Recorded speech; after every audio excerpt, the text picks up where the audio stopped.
कामदा एकादशी की शुभकामनाएं। युधिष्ठिर ने पूछा, वासुदेव आपको नमस्कार है, कृपया आप यह बताइए कि चैत्र शुक्ल पक्ष में किस नाम की एकादशी होती है। भगवान श्री कृष्ण बोले, राजन एकाग्रचित होकर यह पुरातन कथा सुनो, जिसे वशिष्ठ जी ने राजा दिलीप के पूछने पर कहा था।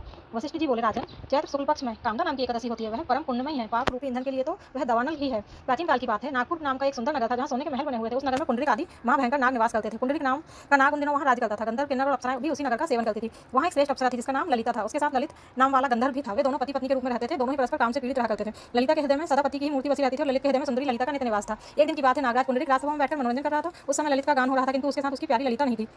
गाते गाते उसे ललिता का स्मरण हो आया था। उसके पैरों की गति रुक गई और जीभ लड़खड़ाने लगी। नागों में श्रेष्ठ करकोटक को ललित के मन का संताप ज्ञात हो गया था। उसने राजा पुंडरीक को उसके पैरों की गति रुकने और गान में त्रुटि होने की बात बता दी। करकोटक की बात सुनकर नागराज पुंडरीक की आंखें क्रोध से लाल हो गई। उसने गाते हुए कामातुर ललित को श्राप दिया, दुर्बुद्धि, तू मेरे सामने गान करते समय भी पत्नी के वशीभूत हो गया, इसलिए राक्षस हो जा। महाराज पुंडरीक के इतना कहते ही वह गंधर्व राक्षस हो गया। भयंकर मुख, विकराल आंखें और देखने मात्र से भय उपजाने वाला रूप, ऐसा राक्षस होकर वह कर्म का फल भोगने लगा।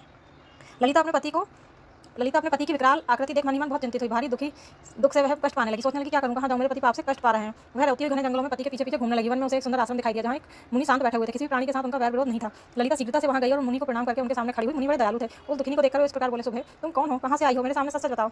ललिता ने कहा, महामुने, वीर धनवा नाम वाले एक गंधर्व में मैं उन्हीं महात्मा की पुत्री हूँ। मेरा नाम ललिता है। मेरे स्वामी अपने पाप दोष के कारण राक्षस हो गए हैं। उनकी यह अवस्था देखकर मुझे चैन नहीं है। ब्राह्मण इस समय मेरा जो कर्तव्य होगा बताइए, पूर्वक जिस पुण्य के द्वारा मेरे पति राक्षस भाव से छुटकारा पा जाए उसका उपदेश दीजिए।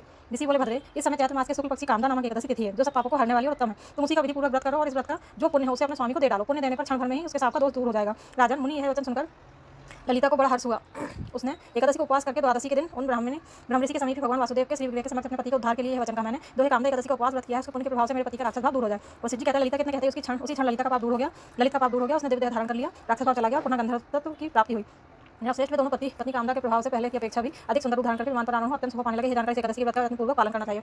मैंने लोगों के हित के लिए तुम्हारे सामने इस व्रत का वर्णन किया। कामदा एकादशी ब्रह्मत्या आदि पापों तथा पिशाच आदि दोषों का नाश करने वाली। राजन, इसके पढ़ने और सुनने से वासुदेव का फल मिलता है। जय श्री हरि, जय श्री नारायण, जय एकादशी माता, जय श्री राधे।